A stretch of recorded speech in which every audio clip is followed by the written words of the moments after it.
Jai Mahamaya Ki Jai. We'll go on with the first part of chapter 21. Sri Narayana spoke. Then the Donava, the devotee of Sri Krishna, got up from his flower-strewn bed, meditating on Sri Krishna early in the morning time in the Brahma Muhurta. Quitting his night dress, he took his bath in pure water and put on fresh washed clothing. He then put the bright tilak mark on his forehead, and performing the daily necessary worship, he worshipped his Ista Devata, the deity doing good to him. He then saw the auspicious things such as curd, honey, fried rice, and distributed as usual to the brahmanas the best jewels, pearls, clothing, and girls, and gold. Then, for his marching to turn out auspicious, he gave at the feet of his Guru Deva priceless gems, jewels, diamonds. Finally, he gave to the poor Brahmins with great gladness elephants, horses, wealth, thousands of stores, and 100 kotis of villages. He then gave over to his son the charge of his kingdom and of his wife, and all the dominions, wealth, property, all the servants and maidservants, all the stores, and all the conveyances. He dressed himself for the war and took up bows and arrows and arrow cases. By the command of the king, the armies began to gather. 3 lakhs of horses, elephants, 1 ayuda of chariots, 3 kotis of bowmen, soldiers, trident holders. He got them all ready. Then the king counted his forces and appointed 1 commander-in-chief, skilled in the art of wars, over the whole army. Thus the generals were appointed, and the 3 lakh forces and their provisions were collected by 300 men. He then, thinking of Sri Krishna, started the war, accompanied by his vast army. He then mounted on a chariot built of excellent jewels, and headed by his guru and all the other elders, went to Shankara, Lord Shiva. O Narada, Bhagavan Mahadeva was at this time staying on the banks of the river. That place was Siddhashrama, the hermitage where yogic successes has been obtained. It was the place where the Muni Kapila practiced tapasya in the holy land of Bharata.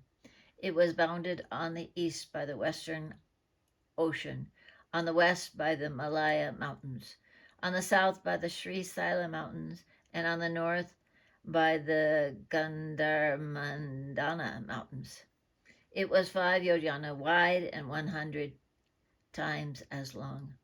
This auspicious river in Bharata yields great religious merits and is always full of clear, sparkling, renewing water.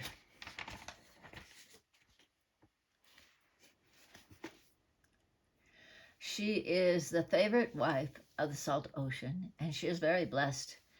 Issuing from Saraswati, Himalayas, she drops into the ocean. Keeping the river Gomati by her left, she falls into the West Ocean. Shankachuta, arriving there, saw Mahadeva, Shiva, under the peepal tree, near its root, with a smiling countenance, like one Koti sun seated in a yogic posture. His color was white like a pure crystal, as if the fire of Brahma was emitting from every pore of his body. He was wearing the tiger skin and holding the trident axe. He dispels the fear of death of his bhaktas. His face is quite calm. He, the Lord of Gauri, is the giver of the fruits of tapasya and of all sorts of wealth and prosperity. The smiling face of Asutosa, one pleased quickly, is always thinking of the welfare of the bhaktas. He is the Lord of the universe, the seed of the universe and all pervading, and the progenitor of the universe.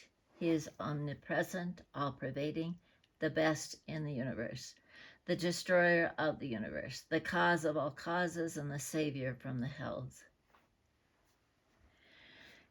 He is the awakener and bestower of knowledge and the seed of knowledge, and he himself is of the nature of knowledge and bliss. Seeing the eternal Purusha, the king of the demons at once descended from his chariot and bowed down with devotion to him, and to Bhadrakali on his left, and to Kartikeya on the other side. The other attendants did the same. Shankara, Bhadrakali, and Skanda all blessed him. Nandi and others got up from their seats on seeing the demon king and began to talk with each other on this subject. The king addressed Shiva and sat by him. Bhagavan Mahadeva, the tranquil self, then spoke to him thus: O king, Brahma, the knower of Dharma and the creator of the world, is the father of the Dharma. The religious Marachi, a devotee of Vishnu, is the father of Dharma. The religious Marachi, a devotee of Vishnu, is the son of Brahma. The religious Prajapati Kasyapa is also Brahma's son. Daksha gladly gave over to Kasyapa in marriage his 13 daughters. Danu, fortunate and chaste, is also one of them. Danu had 40 sons, all spirited and known as Danavas. The powerful Viprachiti was the prominent amongst them. Viprachiti's son was Damba, self-controlled and very much devoted to Vishnu. So much so that for 1,00,000 years he recited the Vishnu mantra in Pushkara. His guru, spiritual teacher, was Shankaracharya, and by his advice he recited the mantra of Sri Krishna, the highest self. He got you as a son, devoted to Krishna.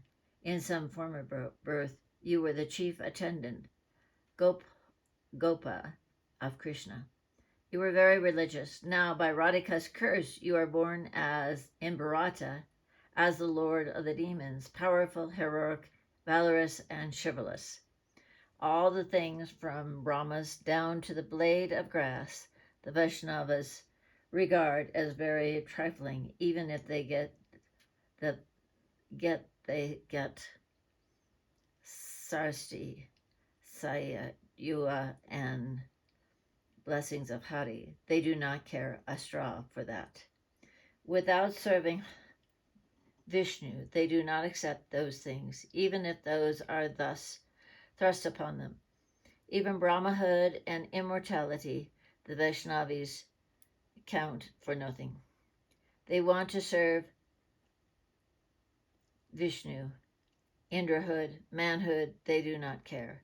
You too are real Krishna Bhakti. So what do you care for these things that belong to the Devas, that are something like false to you? Give back to the Devas their kingdoms, thus, and please me. Let the Devas remain in their own places, and let you enjoy your kingdoms happily.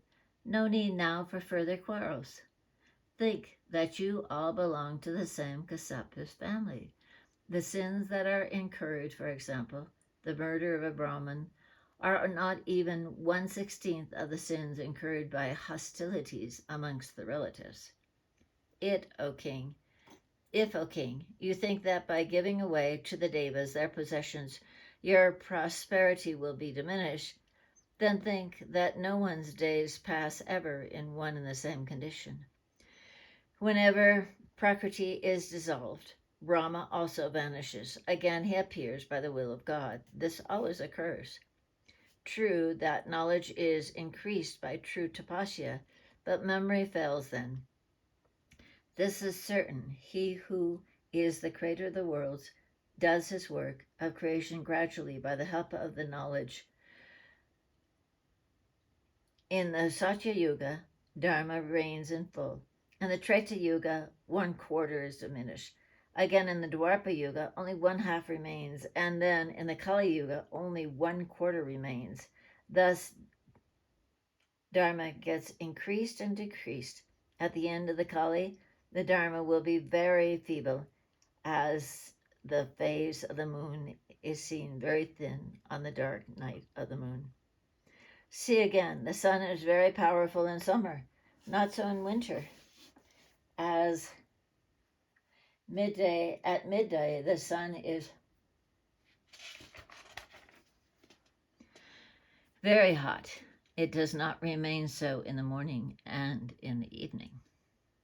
The sun rises at one time, then he is considered as young. At another time he becomes very powerful, and at another time he goes down. Again, in some distress, during the cloudy days, the sun gets entirely obscured. When the moon is devoured by Rahu in the lunar eclipse, the moon quivers. Again, when the moon becomes liberated, she becomes bright again. In the full moon night, she becomes full, but she does not remain so always. In the dark fortnight, she wanes every day. In the bright fortnight, she waxes every day. In the bright fortnight, the moon becomes healthy and prosperous, and in the dark fortnight, the moon becomes thinner and thinner, as if attacked with consumption. In the time of eclipse, she becomes pale, and in the cloudy weather, she is obscured. Thus, the moon also becomes powerful at one time and weak at another time. Bali now resides in Patala, having lost all of his fortunes, but at some time he will become Devendra, the lord of the Devas. This earth becomes at one time covered with grains and resting place of all beings, and at another time she becomes immersed underwater. This universe appears at one time and disappears at another.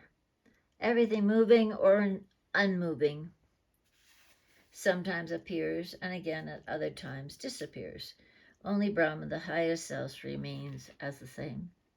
By his grace, I have got the name of the conqueror death, Mrityunjaya. I too am witnessing many prakrit dissolutions. I witness repeatedly many dissolutions and will in future witness them. The Paramatman becomes of the nature of Prakriti. Again, it is he that is thus Purusha. He is the self, he is the individual soul. He thus assumes various forms. And again, lo, he becomes all forms. He who always repeats his name and sings his glory can conquer at some occasion, death. He is not to come under the swath, disease, old age, and fear. He has made Brahma the creator, Vishnu the preserver, and me the destroyer. By his will, we are possessed of these influences and powers. O king, having disputed Kal, Agni, and Rudra to the destruction of the world, I myself repeat only his name and sing his glory day and night incessantly. My name is on that account Mrityunjaya, but his knowledge power, by his knowledge power, I am fearless. Death flies away fast from me, as serpents fly away from at the sight of Garuda, the Vishnu's son. O Narada, saying this, Shiva, the Lord of all, the progenitor of all, remained silent. Hearing the above words of Shiva, the king thanked him again and again and spoke in sweet, humble words. The king said, "The words spoken by thee are quite true. Still I am speaking a few words. Kindly hear. Thou hast spoken just now that very great sins are incurred by kindred hostilities. How is it, then, that he robbed Bali of his whole possessions and sent him down into Patala? Vishnu could not recover Bali's glory, but I have done that. Why did the Devas kill Hariskasya, Shambhu, and the other Danavas? In bygone days, we labored hard when the nectar was attained out of the churning of the ocean, but the best fruit was reaped by the Devas only. However, all these points that this universe is but the mere sporting ground of Paramatman, who has become the nature of Prakriti. Whomsoever he grants glory and fortune, he only gets that. The quarrel of the Devas and the demons is eternal. Victory and defeat come to both the parties alternately. So it is not proper for thee to come here in this hostility, for thou art the God of the nature of the highest self. Before thee we both are equal, so it is matter of shame, no doubt, for thee to stand up against us in favor of the gods. The glory and fame that will result to thee if thou art victorious will not be much as it will be if we get the victory. On the contrary, the infamy that will result to thee if thou dost get dire defeat will inconceivably be much more than that would come to us if we are defeated. For we are low and thou art great. Shiva laughed very much when he heard the demon's words and replied, O king, you are descended from the Brahmin family. So what shame shall I incur if I get defeat in this fighting against you? In former days, the fight took place between Madhu and Kataiba, again between Hirakasya and Srihari. I also fought with the Asura Tripura. Again, the serious fight took place between Sumba and the other demons and the highest Devi Prakriti, the ruler of all, and the progenitrix of all, and the destructress of all. And then you were the Parasada attendant of Sri Krishna, the highest self. So the demons that were killed before cannot be compared with you. Then why shall I feel shame in fighting against you? I am sent here by Sri Vishnu for saving the Devas. So either give back to the Devas their possession or fight with me. No need in speaking thus quite useless talks. O Narada, thus speaking, Bhagavan Shiva remained silent. Shankachuta got up at once with his ministers. Here ends the 21st chapter of the 9th book on the meeting of Mahadeva Shiva and Shankachuta for an encounter in conflict in the Mahapurana Srimad Devi Bhagavatam of 18,000 verses by Maharishi Veda Vyasa. Jai Mahamaya ki jai, Vishveshwari Mata ki jai, Bole Baba ki jai.